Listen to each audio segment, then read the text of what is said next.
Before we get into the episode, I want to mention another sponsor for this episode. In-Game Content is a great podcast. I was told specifically to say that it's a show about 4 idiots that talk about things they think and know about. Am I being punked? This sounds like us. Oh, wait, no. There are more notes here.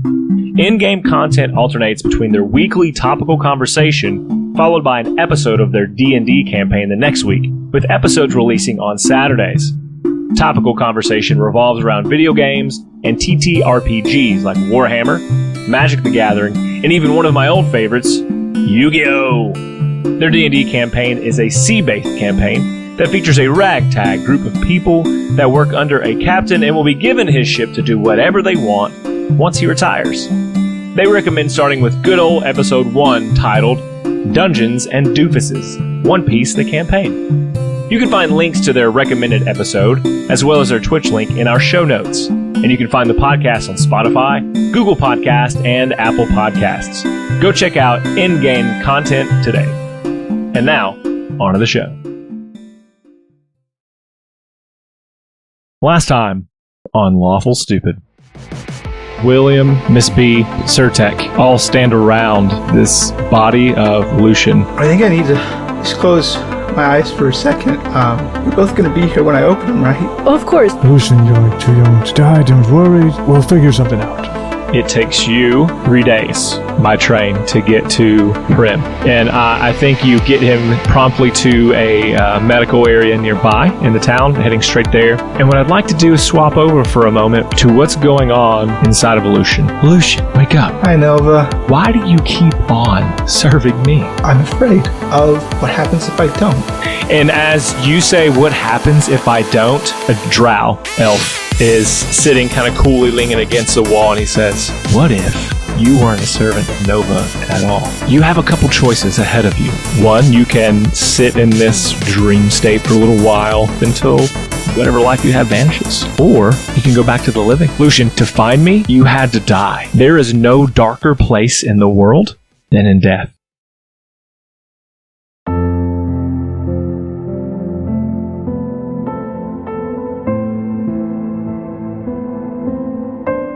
And Miss B begins to hear that familiar, all too familiar melody and tune in her head.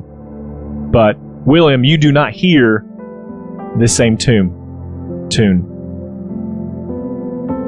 But Miss B, as you look to your right, what was prior a sheer cliff drop to anyone's demise begins to wave and coalesce into matter. Trees, a dense forest that forms in front of you.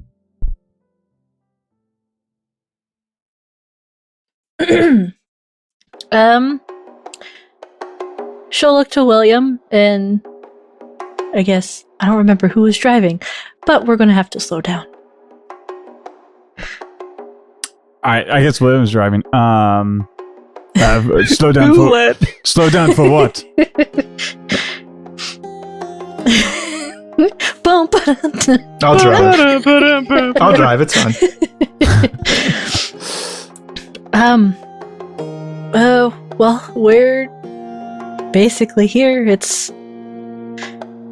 right over here, but I don't imagine you can see it. William looks at the cliff face and says, so it is made up. You could have just told me we were making a suicide pact, Miss B. I would have been so down. Well, if we were doing that, I would have added poison to the mix, not really drop over the edge of a cliff. Sure. No, this is more of a trust me moment. Great, I trust you. William gets up and moves over and sits down. You can drive. I can't see anything. Seems like a bad idea. Like, I don't want to go into Angel's Grove and then hit like a Power Ranger. That's gonna be a bad look for our start. But no, you should drive. I don't think it's good for me to drive. It's more of a walking from this point on. I don't quite trust this horse. Gross. All right. William gets down. She'll get down too, and then look at William, look at Lucian's body. William, look at her and look at Lucian's body. Something on your mind, Miss B. Oh, we're gonna have to carry him. Oh, yeah, that makes perfect sense. Could you help? Oh yeah, I'll carry him. I thought you might ask. It's fine. And then he scoops him up, like he's gonna carry him over a wedding threshold, and then gets ready to go. At this point, I think Miss B would put her hand on William's back and like on Lucian's shoulder, and I guess guide them over so we can walk through the thing. Okay, I have a question. Because imagine this: you are standing behind William and kind of pushing him forward. Is that what I'm seeing here? More like hand behind, leading? like to his side, but like behind his back to lead him, and one hand on Lucian's shoulder. Okay. You're sure this isn't a weird suicide pact, right? Because once I put my foot over, there's no balance happening. Trust me, it will be fine. Okay, great. William puts his foot over the edge of the cliff. As you step off into what is nothingness. Is this how you end the podcast? You just walk us off a cliff? You're all fucking done. See for next episode. Hey, y'all said y'all wanted to see some death in a podcast. Yeah, we're making it happen. Careful Devin what you and I wish worked for. real hard on it. And the world is thrown into ruin, and the bad guys win. Your foot collides with something that you can't see yet. Ow. As you feel the surface and gain a little confidence, perhaps take another step. Sure. I continue to walk on thin air. I knew I was great. And again, Miss B, you see all of this. You see everything laid out in front of you, this forest. William, you begin to see as you take steps, you can see the earth form kind of where it should be. You're beginning to see that. Like almost if you're like playing a game and the map sort of shows up as you take steps. You're seeing these things as you touch it. Small areas begin to appear. Weird. It's more for the safety of the village rather than to be found. What am I seeing, Devin? Paint me a word picture of the... Is this a forest? Is this a city? You were walking what looks like on top of above the ocean, hundreds of feet above the but ocean. you're You see saying the waves crashing. Things are forming. What is forming in my vision? Anything you touch with, nothing in vision yet. Oh. As your feet touch the ground, if you were to look down where your feet are touching, you would see grass. Thank you. I'm walking on grass. Got it. Grass patches. Sunshine. You're walking on sunshine. Weird. Don't it feel good? Wrong guy. Yeah, I keep walking. And I think the longer you're in this forest, I don't know how long, you probably have to, you walk for probably 30 more minutes. And the more you're walking, suddenly things begin to appear in themselves without you having to touch them. And so you're beginning to see this as Miss B weaves you left and right to avoid trees. Perhaps you reach out and touch some of them and they begin to form, but this time they stick. And eventually, after walking for so long, everything has come into vision. And you're able to see this for what it is. A large, green, beautiful, lively forest. Hear birds chirping. The wind is blowing through a little bit.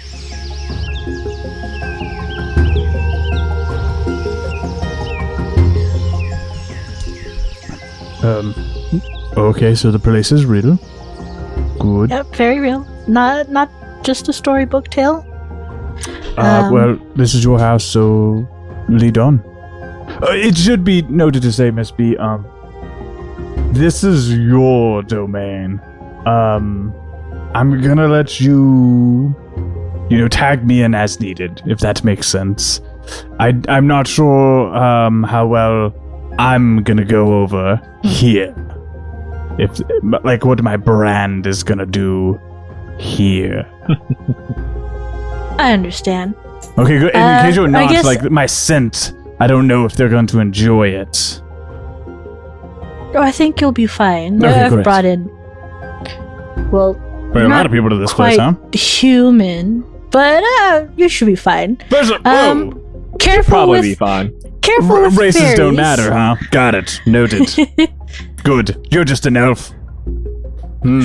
Yeah, careful with fairies. Don't let them take your name. Careful with the sprites as well. They're really tricky.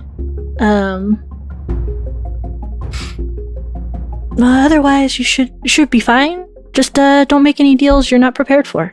So, like, fairies and sprites are like rats and raccoons. You don't trust them, huh? Oh, you can trust them. You gotta play their game properly. I won't be doing that. I think I'll just be quiet. It'll be great. First time for everything. And I think you guys are walking for probably another hour. And you see a clearing opening up in front of you. And as you come to the edge of this clearing, you're able to see, Avon, the town, probably another 2 miles away. But it has grown. It looks like a city now. Like, you can still see hints of houses, maybe from where it was a village at one time. And some of those houses are still standing. Maybe they have a few repairs from where they had broken down over the years. But there are some large, almost skyscraper-esque buildings that you can see. And then you know it all too well. In the very middle of this town, where it has always been, is this gigantic redwood tree. It looks like one in the middle of the town, and it stands far above anything else. It dwarfs any other building that you can see at this distance. Well, time has definitely gone past that's a proper city. You were expecting less? Yes. Unless they built this within the past couple years. When's the last time since- you've been home? Well, according to our friend Riz, Berry Blue, whatever, 600 years now. We're going to talk another time about what a couple of years means to elves. But yeah, 600 years, I think this city has grown. Mm-hmm. It's just... when it first was around, it was... Well, the trees were a lot smaller and houses were more compact. Is this where you lived? Yeah, but she'll point out, like, in the distance where they can kind of see, like, we didn't have buildings this tall or houses that stretched out this far. There's maybe even like a quarter of this. Time looks like it has passed.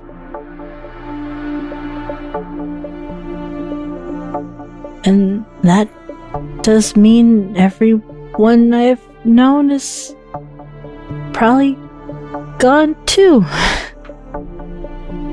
And as you have that thought, you feel beneath you the ground sort of begin to vibrate and shake. And you can't help but turn and look off to your right. And you see what looks like a giant maple tree running toward you, holding a massive spear. And as he William unravels his chain. While holding Lucien? Miss B, roll a history check for me. Oh, good point. Yeah. William quickly kneels down, puts Lucien on the ground, then unravels his chain. 10? What you know is that this is one of the good guys.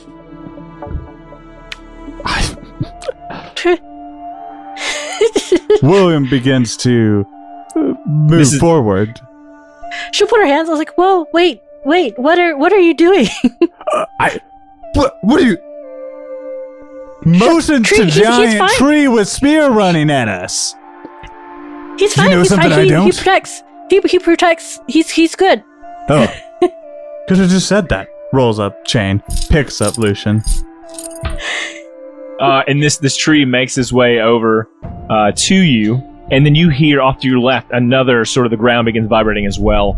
And there is another large tree. I'm going to look for one. A sequoia that is making its way to you as well, also holding a gigantic spear. Roll another history check for me, please. You know, Lucien, Because I'm great at these. Lucien, I'm feeling really good about the fact that my ability is fire. Right. That's a 12. Okay, with that, you know that the sequoia that's coming up, you are familiar with this one. His name is, dang it, Chard. And Chard? Yeah.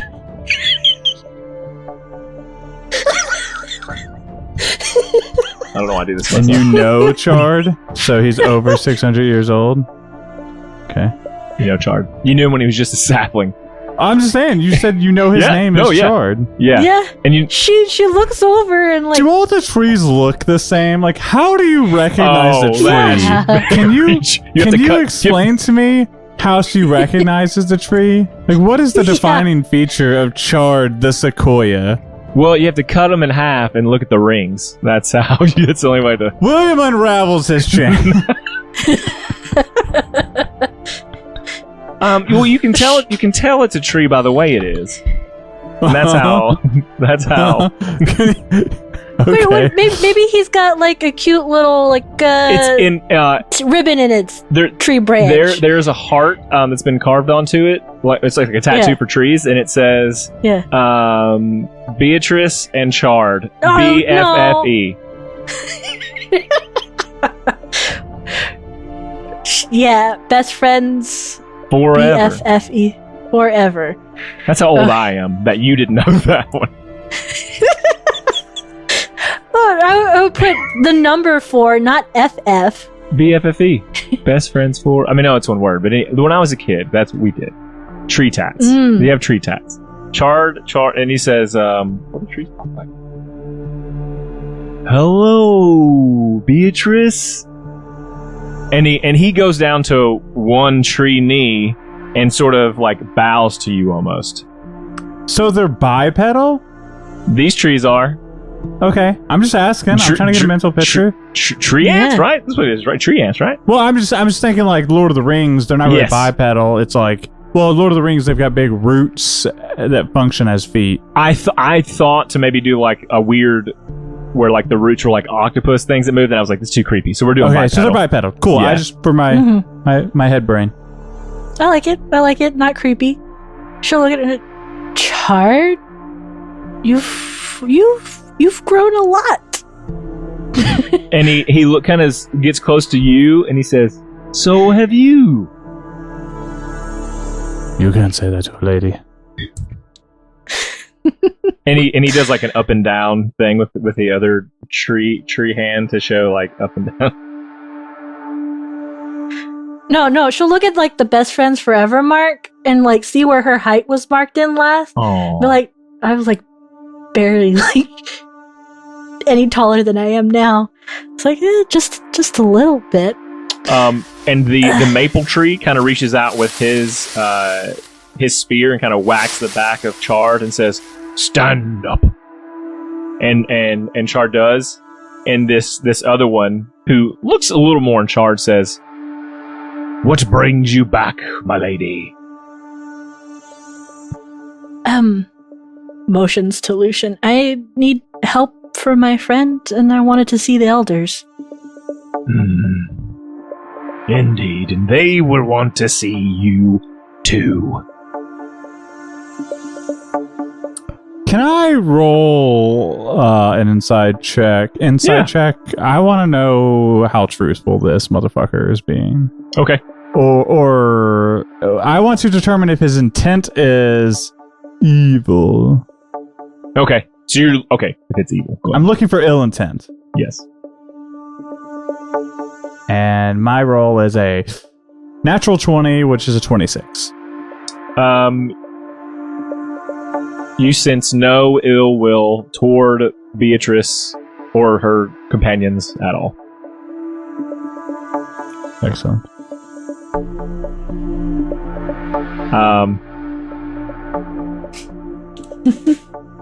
What question did I ask? Oh, you said they want to see the elders. You freaking Ziva threw me off, man. No, I need to see the elders. They can fix my friends. And so I don't know how trees, we're going to get over this, my shock of like, suddenly it's like I built these characters on the fly or something. With his hand, he puts his hand in his mouth and he does like a whistle. And then you see like two fairies fly out of his leaves areas and they zoom away. I don't trust him. Towards, he shoots them down. And they zoom away toward what is Angel's Cove. And he says, "We'll escort you." And so they begin to walk on each side of you. And actually, Chard will say to you, William, "I can hold your friend if you like."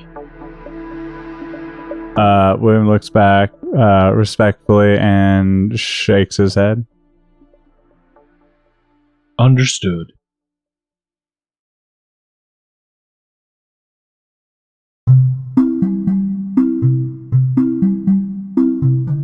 One thing we love at Lawful Stupid, among the other things we love at Lawful Stupid, is spreading the word about your business. Or maybe you want to tell your sweet, sweet grandma that you love her for the world to hear. We want to give you that chance.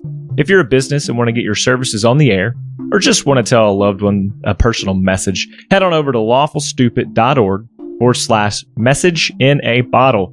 There you can take around 250 words to say what you want. Business ads are $20, personal ads are $10. Tell the world what you have to hear with Lawful Stupid's Message in a Bottle.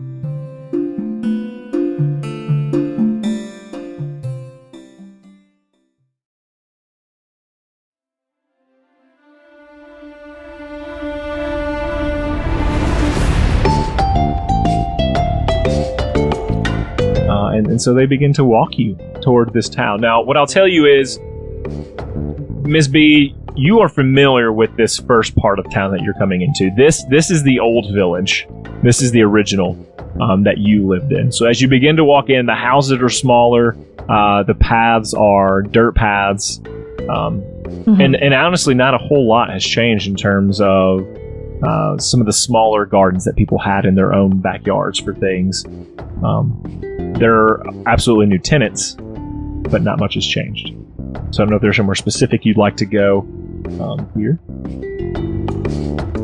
I think feeling like everything has changed by quite a lot. Even seeing Chard being as tall as he is for a tree, and another 600 years on him.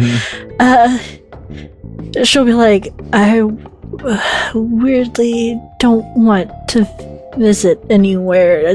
Anyone I know is probably not there.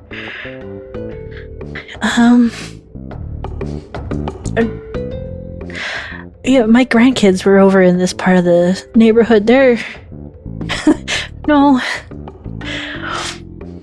She'll go like straight to where they will take her for wherever the center of the village is now.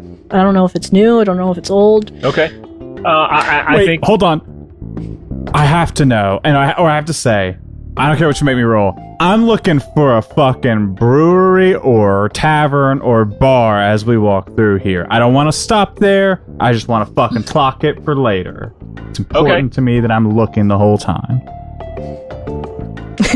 So I have this huge town that Avon had built for this, so I will be going through this. I'm going to give it just a fake name to it. Great. Hey, Avon, you as Miss B, what was your favorite place to go? Was there a place that patrons frequented? Favorite place? Oh wait, I have it right here. The Broken Gargoyle Flagon. That's the place that Avon has built, and I have prices for all the drinks. So, thank you, Avon. Oh, it was a nice generator that Ginge built out for me and Neko. It was great. Just showing, freaking Ginge does everything for us. We don't actually do anything for ourselves. Yeah. I'm sending a Discord message right now. Oh, no. I'll send it to you, don't worry. Oh, never mind. Yeah, just send me the generator. That sounds fucking sweet as hell. to be clear, I wrote an entire new system of combat because you asked me to, so I did it. For the audience that is not watching, Shane has been silent, and his picture has been off the entire time until this very moment. I'm around. But the broken gargoyle flag. I notice anytime I get dropped, Lucien will remember this.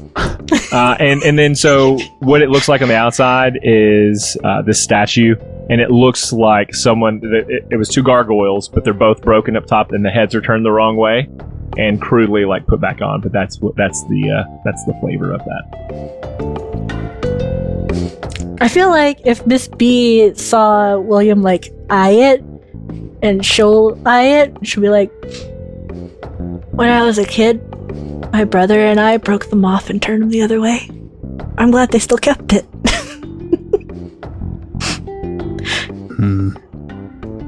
Interesting. How dubious. I got in a lot of trouble. I wouldn't admit that in front of gods. This is Chart, and I'm older than him by quite a long time now. What are you gonna do? She looks at both of them. I don't know, I'm just taking you to your siblings. Huh?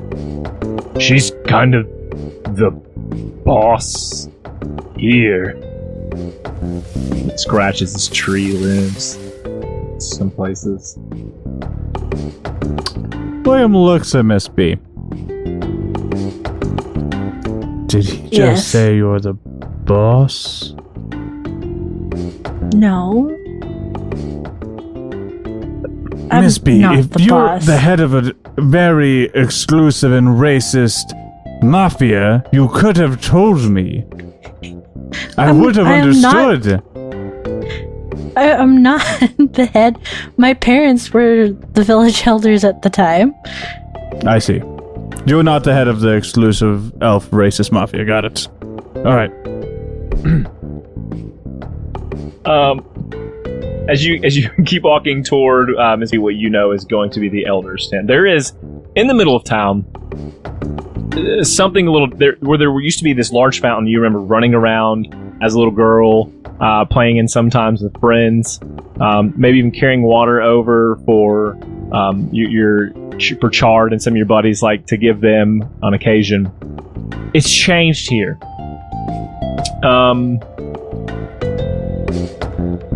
What you see now is facing you is a large statue, I'd say about 12 feet tall, of who you know to be Neo. And he's smiling in your direction. The statue's facing your direction. And he has his, if you're looking at him, it's still going to be his left arm is up, as if and his palm is open. And there is another character whose back is to you, whose palm is touching his from that side, but you can't see who the other figure is. I think she'll stop and look at the statue, because for one thing, this is shocking because that wasn't there when I was here.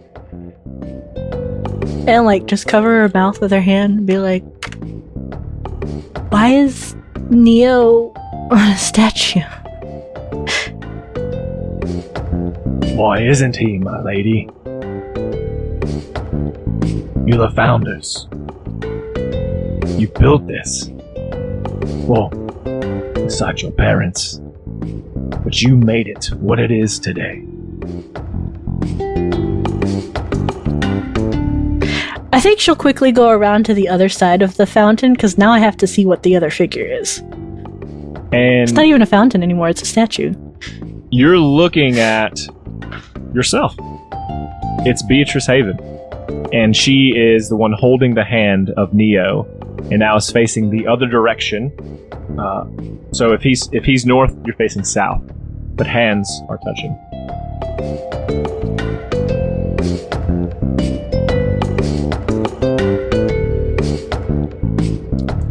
And there's an inscription on your side that says, Where time doesn't go, love does.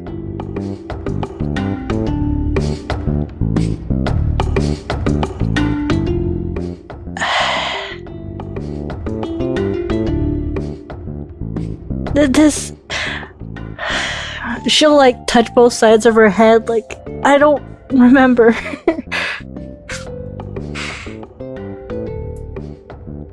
At this time, people are beginning to... I mean, it's a pretty busy little town area now, right? This is kind of for historical purposes, as much as it is that people live here. And they look at you, and they look up at the statue, and they look back to you, and then eyes, and there are murmurs, people in the crowd who are talking, and there's a crowd that's beginning to gather, and you hear, and you don't know his name yet, but you hear probably the boss treant say, "We should go inside." Yes, definitely. She looks really overwhelmed right now. William, with his mind ability, is going to chat with Miss B. Mm-hmm. You okay? I don't have any answers. I need not here. Got it. So no. Cool. And then he motions that tree with his head like, where do I go? And not too far behind you is the large building that you would know as the Elders Building anyways. Because your home was a little way off and you used to make trips into town. But you know this to be the Elders Building. And there are some big wooden double doors. You walk up the stairs and are able to go in. You don't open your own doors, of course. You've got your tree bros who gladly open up each one of those for William, who is... Man, I would have attempted to open my own door. Nah, they shuffle ahead of you in a hurry. No, we got it. He actually, from a distance, pokes it open with a spear. Supposed You're too close. He can't, I unravel my... He can't run there in time, so he just... and the doors open up, and it is brightly lit in here. And there are two chairs that sit to the back of this area, and it's a pretty lavish building. I'd say there's a purple carpet that leads from the entrance you're in all the way up. There are these large columns on each side, statues and pictures from the history, the line, the family of that. Well, Miss Haven. I don't know what was your name before you were married? I feel like elves didn't really have family names that they took on. They kind of just knew whose family was what. I dig it. So she was Miss Be Spicy. Miss Beatrice Spicy is now Miss Beatrice Haven. But you see all these different pictures, and you are in some of them. You see your mother and father holding you in one of them as a small child. And it continues to go down as you're older with your brothers and sisters, and then a lot of paintings that you don't see as you walk up this. It's apparently siblings and cousins and extended cousins and adopted children and so on and so forth. And sitting in the very back. So William is basically getting the family photo album, and I haven't even introduced him to the parents yet. This is the worst. Hey, I don't make the rules, man. No, this is great. This is great. I'm carrying a body this whole time, and because you're royalty, nobody said a fucking word. This is choice. And a servant, like, kind of as you're walking up, a servant stops you, and he says, he's wearing like a nice suit, purple suit. How can I help you? I need to see the elders, please. And he looks back, and they're talking amongst each other around a table. They're drinking something. They've perhaps seen you guys come in, but they're not. I mean, people come in for screenings all the time, or what is it called? They come in for, I want an audience. They have audience all the time. They get their Midichlorian thing here. Yes, and they don't. They just their they don't thetans. They don't pay attention too much to you at first, and so you say you're there to see him, and he says, and what is your name? Beatrice Haven. The silence is suddenly deafening, where there's maybe some light murmuring. Everything drops, and the two elders at the back stand and turn and look at you and you just see smiles. And your brother says, and he's always kind of the more, I'm just at a loss for descriptors today. He's flamboyant. There we go. And he says, "Well, sister, it's about time." About time? You look like you've gained a few years, Lafayette. And you look definitely better than we do. But we're the same age, give or take a few decades.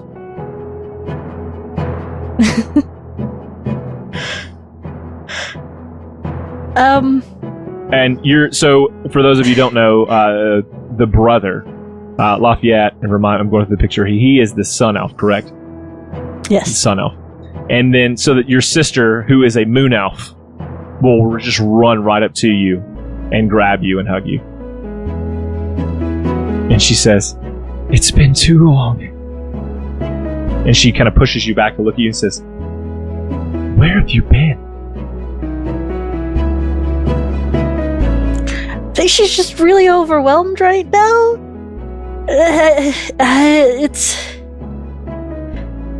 I've been working, and I guess apparently sleeping. She looks to William.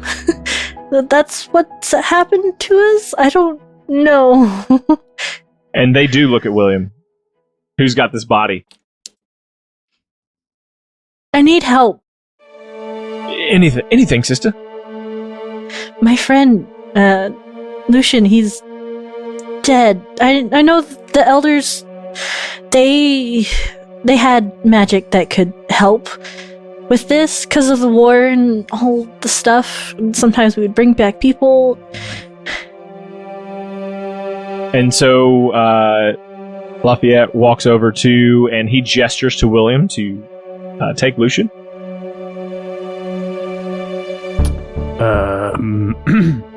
Excuse me.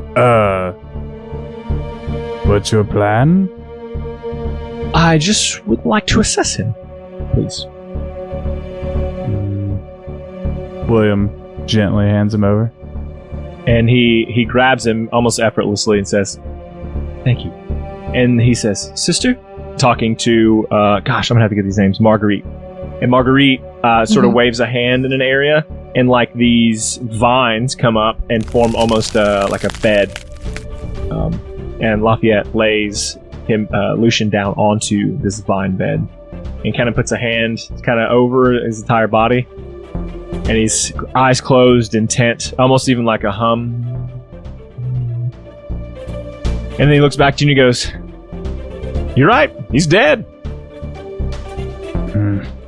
Yeah. And that's where we'll jump over to Lucien. I was here the whole time. Shoot, I was hoping you'd be gone. Lucien. Yes, sir. You are on a ship at sea. And as you gain focus of your surroundings, some things become immediately apparent to you. Somewhere off to your right, as you stand at the helm of this ship, the rain is pounding down. And the only light available is from frequent flashes of lightning that are happening. And there's a storm raging all around you, waves pounding the ship, licking over the side. You hear the screams of people in several different directions, and you taste the salt of the sea in your lips. It burns your eyes as you wipe it away to gain a clearer picture of what's going on. And there are people who are fighting to get on what appears to be a life raft. Suddenly, the boat lurches upward as the bow of the ship begins to rise, and the stern begins to sink, and gravity begins pulling everything into a now forming whirlpool at the bottom, a powerful suction that the ship is creating. And you are able to scurry, for whatever reason, onto and get a spot on this life raft with these other people. And as you were able to get away from that pool, you're able to watch the ship sink, presumably taking lots of other people with it. All at the same time, the waves begin to cease in their anger, and the storm clouds roll back to present a beautiful and starry night sky. A literal calm in the storm. But then, there's another problem. There are 10 people on this life raft. And the captain says, as water begins to come up on the sides, and you know this character to be the captain of the ship, he says, I hate to say it, but this raft is only made for 6 people. Any more, and we're all going down. And then suddenly, there are several individuals, and I'll describe them to you in a moment. They all seem to turn and look at you at the same time. And a figure you know as Kinos suddenly walks into your frame on the water, and he's kind of just walking around the lifeboat. And then he walks behind you, and he taps you on the shoulder, and he says, your first test, you must decide who goes and who stays. But you must choose quickly. You get 1 question of each individual before you get to choose. Who will pay the cost for your resurrection? And who will you bring home to me in the darkness? And we'll kind of do a right to left around you. Yeah, give me just 1 moment. Yeah, I'll only get some. Oh, yeah, go ahead. Go ahead. The first person to your right is a woman you had a conversation with on the boat at some point. And these are kind of just flashing memories, things you would just glean about them. And she talked about being with child and being excited to make it to her husband. The next individual is a younger man who you know to be a lifeguard, so sort of medic on the ship. There is 2 young adults who were recently married and on their honeymoon, heading toward their honeymoon. There is an older lady who has 15 grandchildren that she's heading back to visit. There is a woman in charge of an orphanage. There are 2... Oh, go ahead. 1 second. Sorry. Yeah, I'm kind of spouting it off. I forgot you're right there. There is 2... They're twins, so 2 of them that are 13 years old. There is a doctor. He was on the medical staff, like the lead doctor on the ship. You and what about the doctor? Talk to me more about the doctor. So he was like the lead medical staff on the ship. Approximate age? 45. Thank you. And then there's the captain of the ship, and then back to you. I think that makes 10. 1, 2, 3, 4, 5. And the captain, what does he look like? 10. The captain has on like one of those water caps. He's very grizzled, wearing a raincoat and everything as well.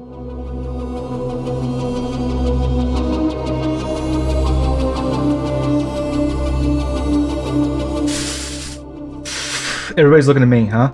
Everyone's looking at you. Time is kind of frozen as I was tapped on the shoulder. Yeah, it's slowed. Yeah. So you're going to get your questions, and then you're going to have to make your choice.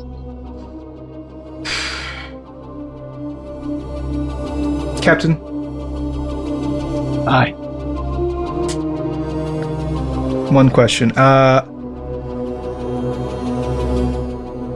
Where is the nearest safety? Captain, your expertise here at sea. Where's the nearest friendly ship? Nearest harbor? Where's the nearest safety?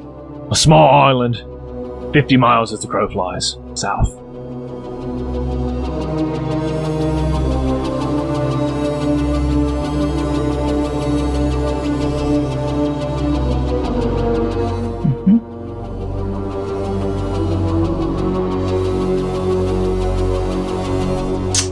I will. Sorry, I might be going a little off book. I know. Could you imagine? No, I couldn't. I did not have this anticipated in my notes. I don't see anywhere in here where Shane does what he wants. Oh boy. Lucian's gonna hop off the boat. Okay. And he's going to get to the rear of it, or orient himself north, and begin to push and pedal with his legs, heading south, and go, the 3 people who feel strongest right now, you're with me, and we'll take turns, and we'll just get to safety. And Kinos, as I imagine you're in the water. I'm in the water pushing. with my I need 3 more. I need 3 because we got to get 4 people off or the boat sinks. So we'll just take turns pushing. That's my plan. And they all stand there and look at you, and Kinos goes, That's not how the game's played. You've got to choose 4. And as you push and push, it's like the time is slowed, so you're like in mush, but he's kind of just standing on the water and knelt down like right next to your head, like, gotta get up. You can't save everyone.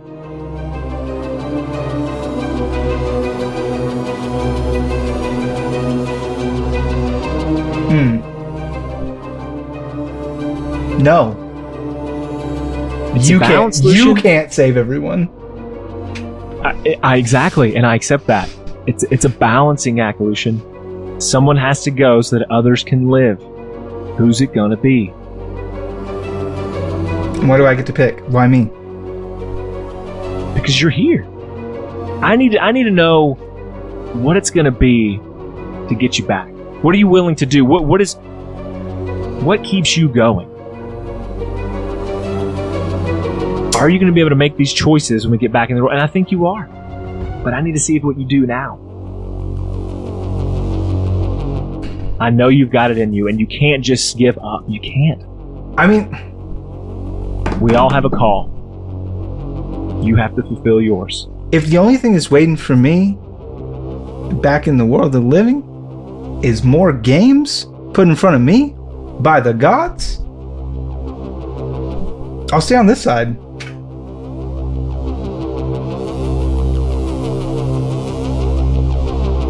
Still got to pick.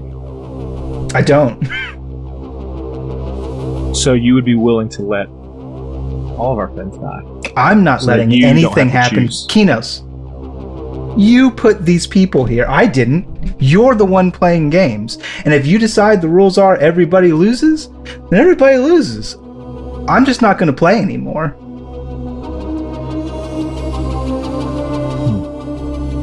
He stands up.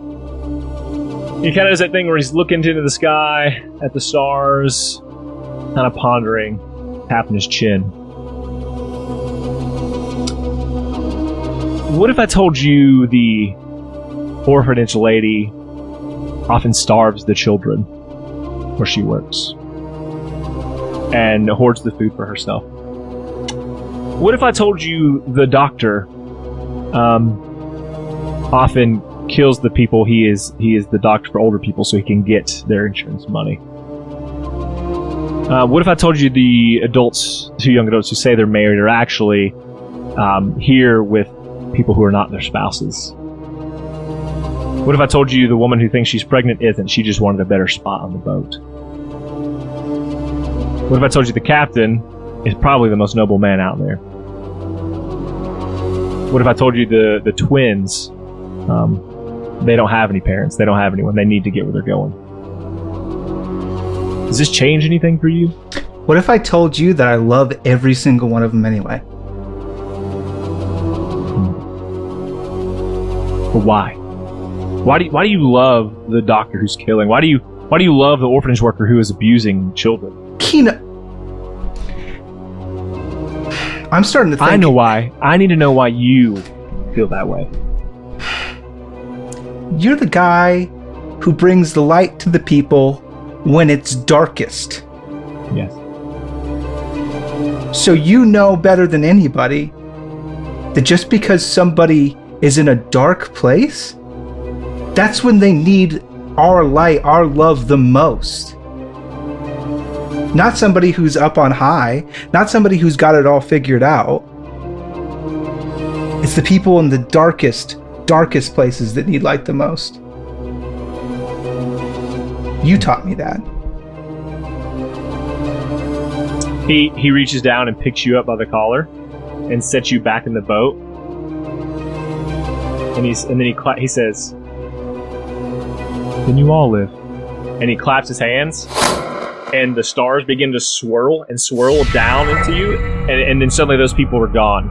They become the stars that are swirling around you, and you black out again. And that's where we're on the episode. gotta make that old theme back for one time. Hey, everybody, thank you so much for listening to this episode. Stand by. 32 of Lawful Stupid. Appreciate you being here. Hope you enjoyed it.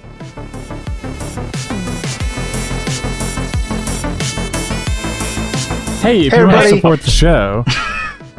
No, well, I'm gonna do it. Hey, if you want to support the show, you can go to store.lawfulstupid.org and lots of good merch to choose from.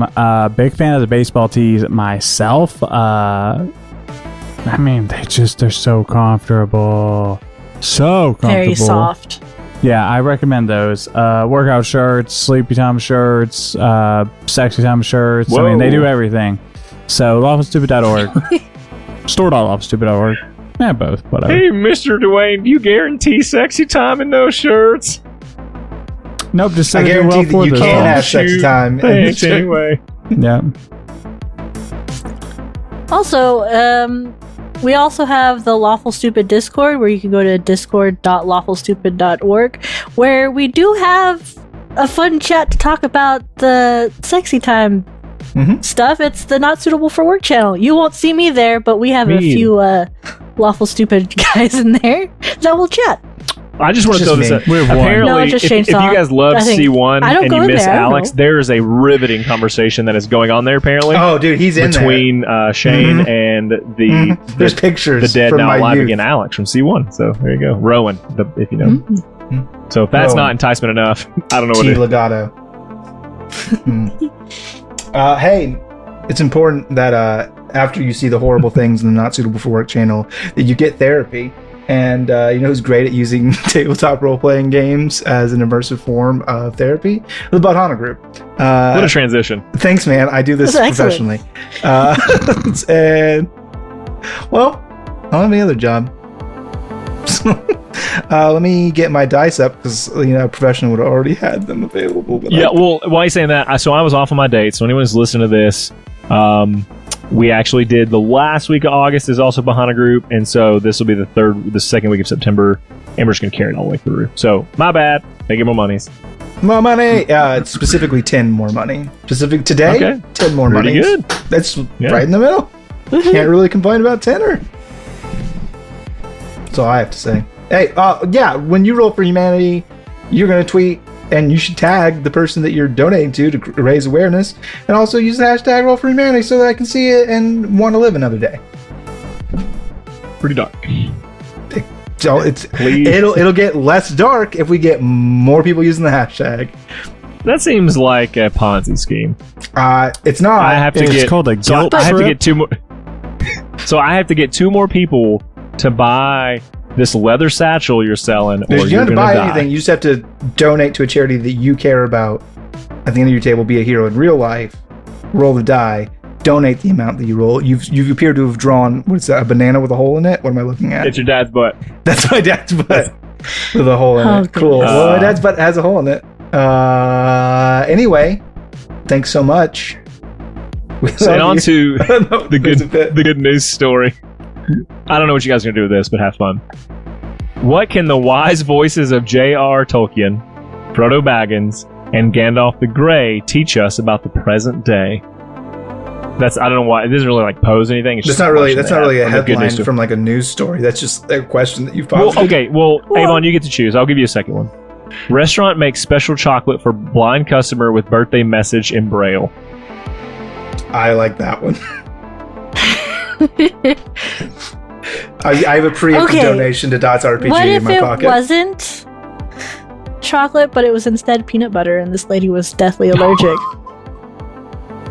That's pretty dark. Okay. Hey, I'm trying to practice these You things. pick it up. I like it. Can you just one more time read this so I understand it exactly? Yeah, this is really good. This is really Yeah. good. So the restaurant makes a special chocolate for blind customer with birthday message in Braille. So what it looks It's like happy they birthday and on a chocolate in I Braille. see. yes, it looks like on a tortilla or something. It's Okay. a weird picture. That's with like chocolate sauce on a tortilla. That's not good. It's like that hardening chocolate.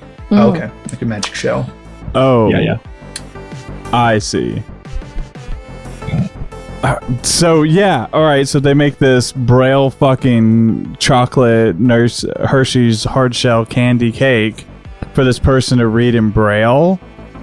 Okay, yeah, but the fucking cake, the Braille thing, is those the cake letters that you can buy that you have to peel off the plastic sticky. You know what I'm talking about? If anybody's ever grown up poor. And so when you run your hands across the Braille, it just shatters, and so you have no idea what it actually says. That is a shame.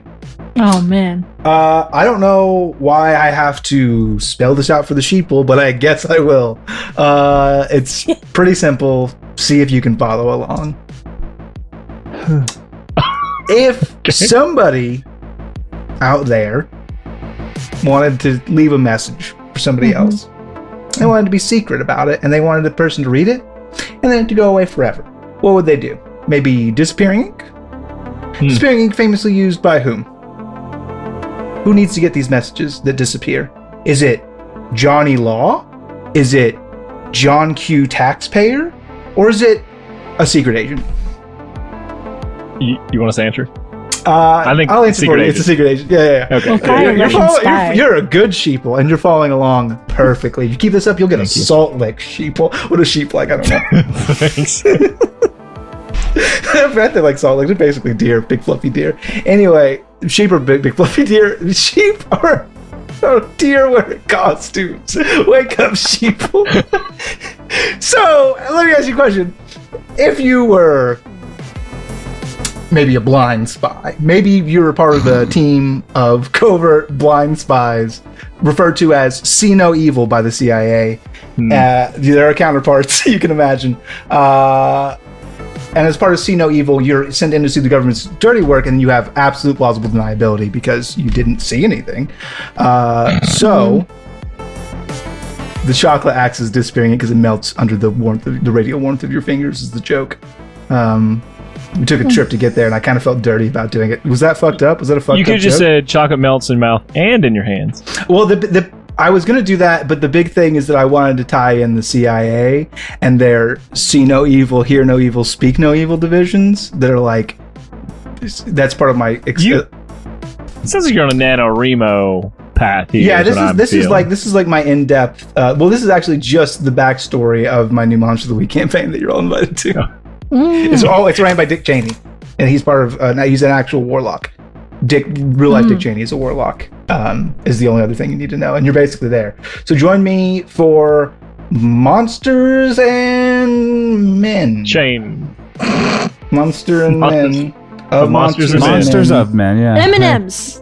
M&M's. Of Monsters. Mom They spaghetti. melt in your mouth and not in your hand. M&M's full circle. Wake up, sheep.